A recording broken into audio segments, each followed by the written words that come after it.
Good morning, students.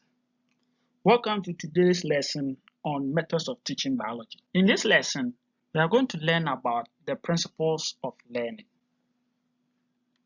Our discussion so far has been on teaching.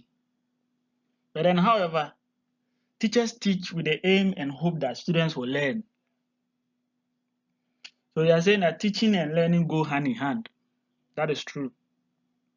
Because the end result of teaching is to facilitate students' learning.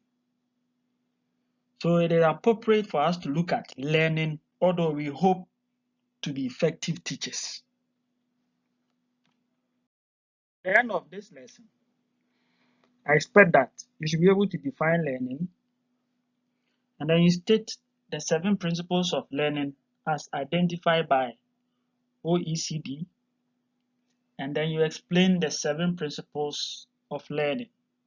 Now, what is learning? When we say learning, how do you understand by learning? Now, learning is the acquisition of new knowledge, information, skill, and value that can be concretely represented by observable modifications in behavior and attitude of a learner.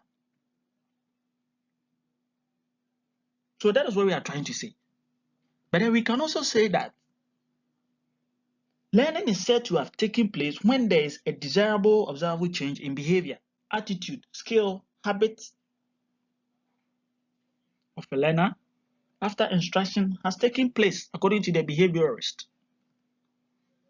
So there should be behavior, a desirable observable change in behavior. So when that happens, it means learning has taken place. So learning should have some effect on your behavior or your attitude. So we are trying to say that for learning to be said to have taken place, the learner must demonstrate that he has acquired new knowledge, skills, or information that has led to a change in his or her behavior.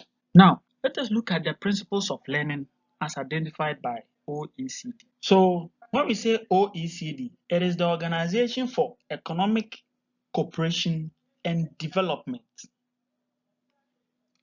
Organization for Economic Cooperation and Development. And it was established in 2006. So this organization came up with 7 principles of learning. So the principles are identified as 1. Learners at the center. That is principle number 1. 2. The social nature of learning.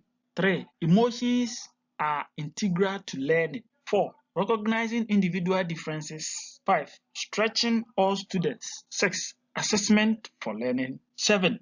Building horizontal connections. So these principles, we are going to take them one after the other and then explain in detail what they are trying to say. So these are the principles of learning.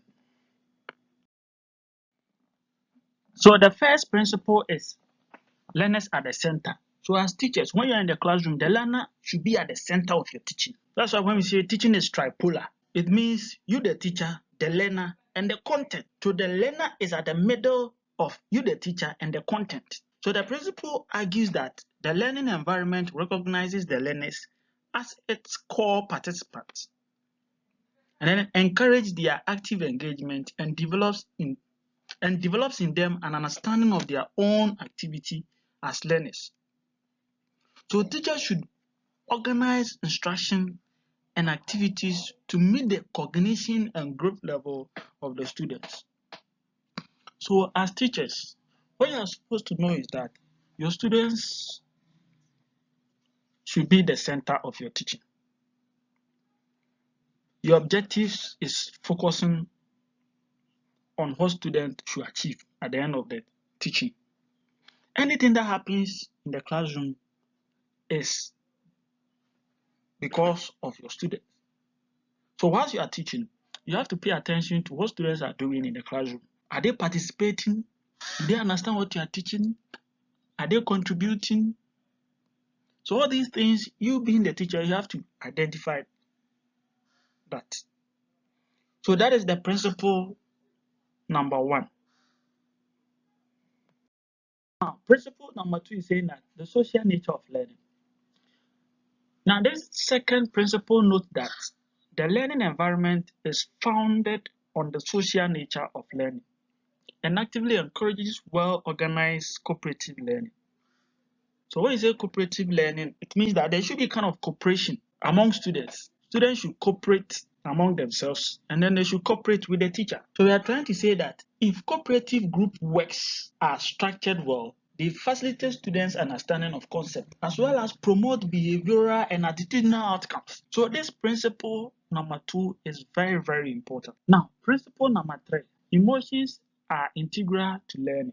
Emotions are integral to learning. This principle asserts that learning professionals within the learning environment should be highly attuned to the learner's motivation and the key role of emotions in achievement.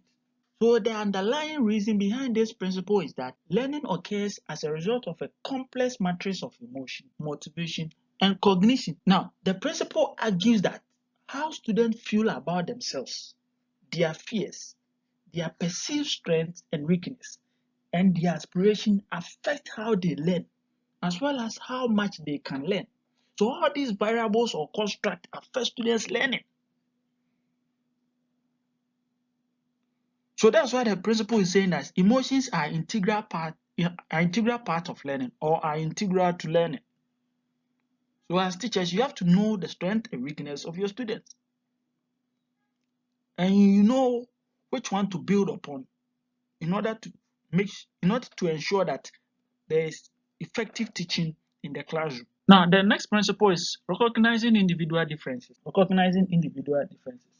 The principle of recognizing individual differences alludes to the fact that the learning environment is acutely sensitive to the individual differences among the learners.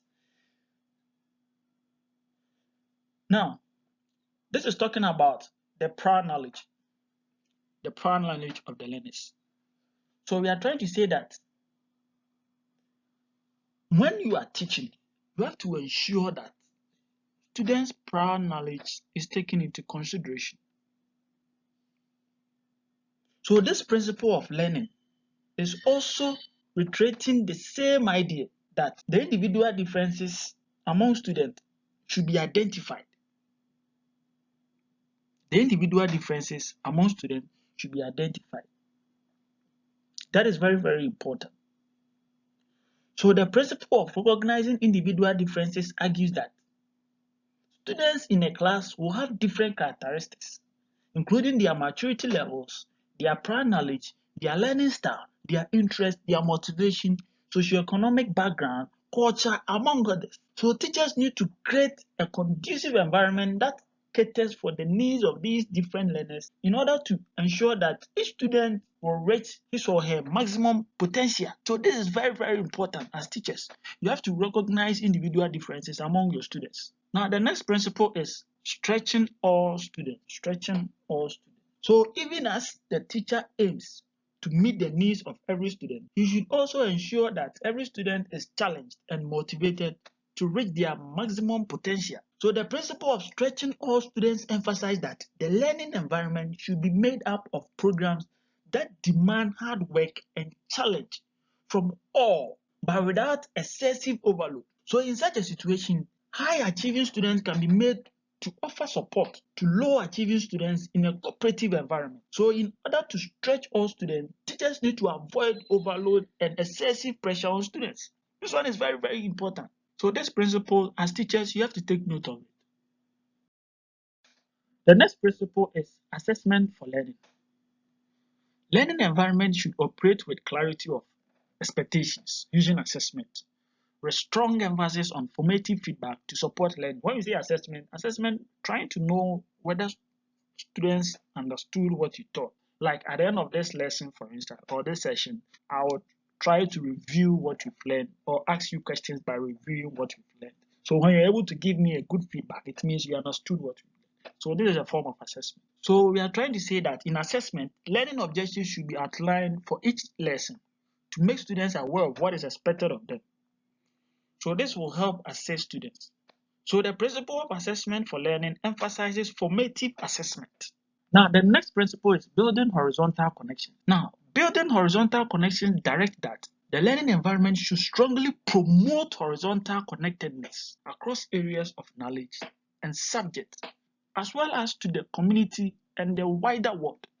So this principle here is trying to let us know that this principle is trying to let us know that for effective and successful learning, learners should be able to use the information gained in the classroom in different contexts and in the outside world. So it means that teachers should strive and let learners see connections and associations between what is being taught in class and what pertains in the real world. Again, teachers should link similar and related concepts in different subject areas, as well as different topics, so that learners can have integrated knowledge. So as teachers, you should endeavor and enforce these principles of learning in your classroom. So we've learned a lot in this session. So I ask you questions in order to review what you've learned so far. Question number 1, define learning. Question number 2, state the 7 principles of learning as identified by the OECD. And explain at least 4 principles. So I always say that students should find any available e-learning platform and discuss these questions and find solutions to these questions. So when you find appropriate solutions or correct responses to these questions, then I believe you understood this session.